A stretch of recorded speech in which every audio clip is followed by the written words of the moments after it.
Hello and welcome to BWTV. India is at the cusp of major transformation when it comes to smart homes. It is set to grow fourfold by 2033, and Schneider Electric is right at the heart of this shift. In today's conversation, we will discuss how does the India's adoption in smart homes looks like, what is happening on the innovation front, and what does the future look like. For today's episode, I have a very special guest with me, Ms. Sumati Sahgal, who is Vice President Home Division for Schneider Electric India.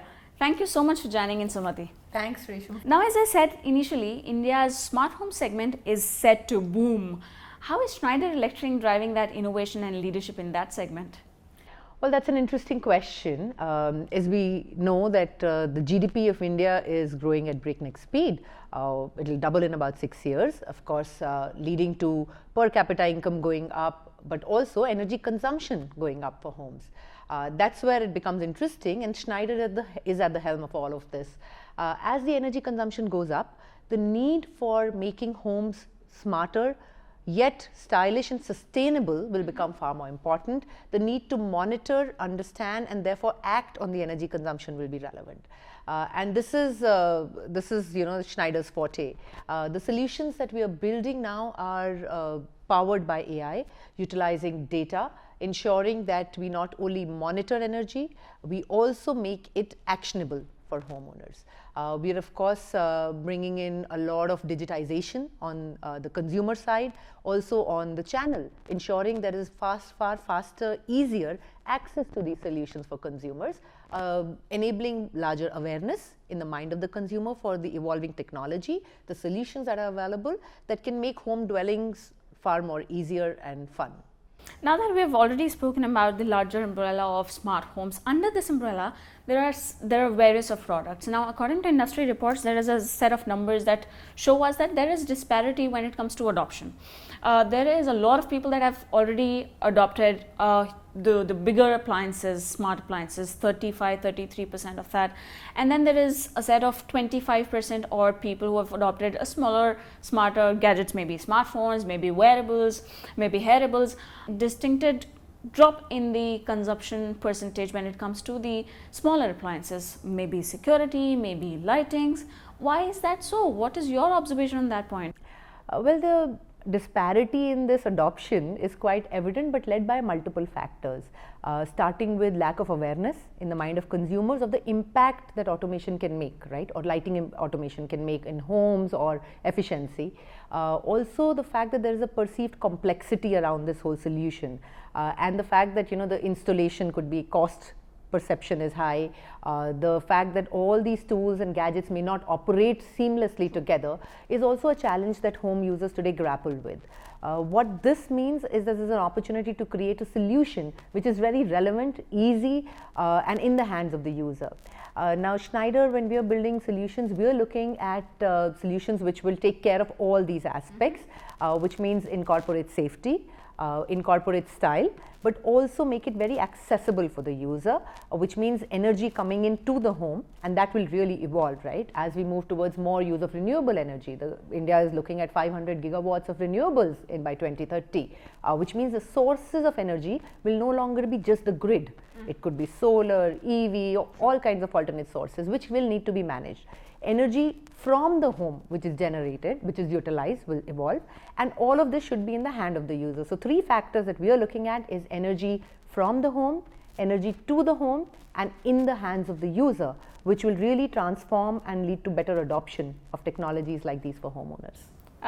Very well explained. I really liked your point when you said smarter and sustainable and stylish. So 3S for me in that part.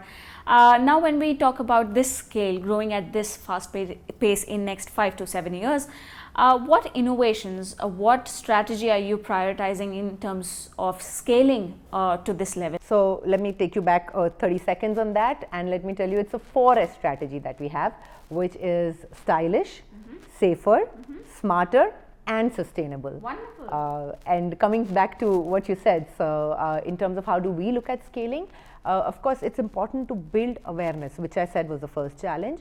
With our latest Bring Home the Smart campaign, what we are trying to do is build resonance, an emotional resonance with the consumer on the whole category itself. If you see our campaign, we've simplified it to the extent of explaining how a tool like Geo-Fencing, which is enabled into our Geysers home energy management solution, helps the homeowner to manage their energy even when they are away. Or motion sensing foot lamp, a tool that is so important, especially when you wake up at night and you don't want to light up the corridors of your home, right? So we are trying to bring awareness to the user, not just through these campaigns, but also a lot more in the stores plus digital. So we have a very omni-channel sort of an approach where we drive awareness digitally, but also drive experience offline. So that's the model that we look at. As we expand through this, it will also mean building more reach, which is what we are working towards. Now, as you said that you will be available in the top 200 towns across tier 1, tier 2 cities. Now, tell me, when we look at India as a market, it's a very price sensitive market. We already talked about different set of consumers, how they're perceiving the concept of smart homes. Tell me, how do you take the idea of ROI to consumers? In what manner do you think consumers will see smart homes as more accessible, more easier in terms of understanding and adapt to it? Smart home is, of course, not just about a one-time investment. The cost of ownership becomes very important, and when you look at the entire cost of ownership, it includes reduced labor costs if your product is easy to install. It means better management of energy, which directly impacts your energy consumption, monthly energy consumption. It also means the whole life of the asset. Over the life of the asset, what is the savings that you're driving? And the added impact is the sustainability impact, the actual carbon footprint reduction that an automated home can deliver. As per Bureau of Energy Efficiency, a statistic that they've shared is that a well done smart home, well automated, fully automated smart home delivers 20% energy efficiency. That's a direct saving for the homeowner. So therefore, it's not just the initial investment of setting up, but also over the life of the product that they are able to drive the benefits. I will still want to know more from you when it comes to making it look really simpler, accessible and non-complex. We get the ROI perspective from you and how consumers can get the smart homes in the cost-effective manner. But talk to us a little in detail when it comes to ensure that it looks non-complex, looks more simpler when it comes to installation. Sure, that's one big challenge of the automation, right? Like perceived complexity around it. And therefore, our Geysers smart home, which is a Geysers home energy management solution, is designed to take care of just that.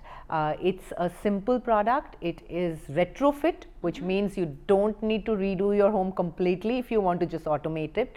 It's as simple that it can be installed by your neighborhood electrician. And it also means that it is scalable on the go. So you may start with one part of the home but scale up to the entire home. What it also delivers is not just automation, which is convenience and style. It delivers energy management at the heart of it. For you to know where you're consuming from, like I said, could be solar. And with the adoption of solar in India, I mean, we all know about the Pradhan Mantri Surya Ghar Yojana, which is driving the solar adoption in the country. Your source of energy is shifting from grid to solar. As that happens, you need to know where you're consuming from and, of course, give back to the grid if there's excess consumption. All of this can be managed through a simple Geysers home energy management solution. If I were to give you an example, like you said, how do users, kind of realize the benefit? An automated geyser managed through my app today can ensure that my energy bill comes down by 15 to 20% broadly, right? So this is just a broad statistic that we see basis of the users that we are seeing, right, who are using the product. But also this is where the homeowners will start seeing the overall value. All of this is powered by simple AI analytics, which will also start making it, help the user make it predictive and set sort of situations and the way they want to operate, manage their lighting better, heating, cooling of the home, driving efficiency in the home, and therefore of course all of this through an app either voice controlled or app controlled. So it's as simple as that. Very interesting and very well explained. This already looks exciting. Now, smart homes as a concept for a lot of people is aspirational. People are ready to pay more. People are willing to make that shift. The only challenge lies here, and a little bit of that on the part of awareness also. And I think with this this much of explanation or offerings, this bit will get solved very, very soon. Just the last bit of our conversation, Sumati. Looking ahead, we are in the era of digital first, AI first world. All across these sectors, we talk about being digital first, AI led. When we talk about smart home 3.0, which of the factors do you think will define the future of smart homes in India? Well, that has to be seamless integration, because that's going to be at the cornerstone of everything that happens in future. Because now that as tools, assets are evolving, people are acquiring more electronics, and therefore they realize that all of this have to be able to talk to each other to get a very simple, intuitive sort of experience for the homeowner. Energy efficiency will be very critical, and at Schneider it will continue to be our top priority. And as we develop more maybe products for the consumer, all of these will help enable what I spoke about, right? Managing energy better, managing alternate sources of energy, load management, incorporating renewables into the product utilization as well. And of course, wellness is becoming more and more important. People are looking at health, they're becoming more conscious. So products that can help manage a living space which is more personalized, looking at your sleep, the comfort that you want, managing your lighting, your cooling in personalized living spaces. But all this, once automated, will mean comfort and efficiency. So that these are going to become very important, and as we see, the adoption in this segment will go up very quickly if the right solutions are available. Now, Sumati, as we are already on the right track in terms of achieving the larger number vision or goal, how is Schneider playing its role? What new can we expect from you? Well, there's a lot happening in this space, right? It's going to be a lot more technology enabled, enabled with AI, a lot more analytics, and that is what will make the products more user relevant, right? If you see our latest offering, which is in the wiring devices space alone for homeowners, we have introduced new products like the air quality indicator. With the larger increased focus on wellness and health, people will start using that as a very relevant input coming into the home to monitor how the air quality within that living premises, or the motion sensing foot lamps that I spoke about. A simple tool like a voltage surge protector could really protect your large expensive appliances like your refrigerators and the fancy 72-inch TVs that the country is adopting very fast, right? So that's where we are bringing in innovations which will help the user utilize their existing and new assets better in the home, make their homes far more comfortable and also efficient. So it's a combination of all these, and with these insights is where Schneider looks at developing new products. There's a lot more that we will start seeing, but all the products will start coming in with a lot more features around AI, ensuring that consumers have the right input to manage their living spaces. Thank you so much, Sumati, and I am very much excited to see homes with 4S, stylish, smarter, safer and sustainable. Thank you so much for your time, and this brings us to the end of our conversation, and I must thank you for making time for this, speaking to us. Thank you, Resham. Very nice speaking with you.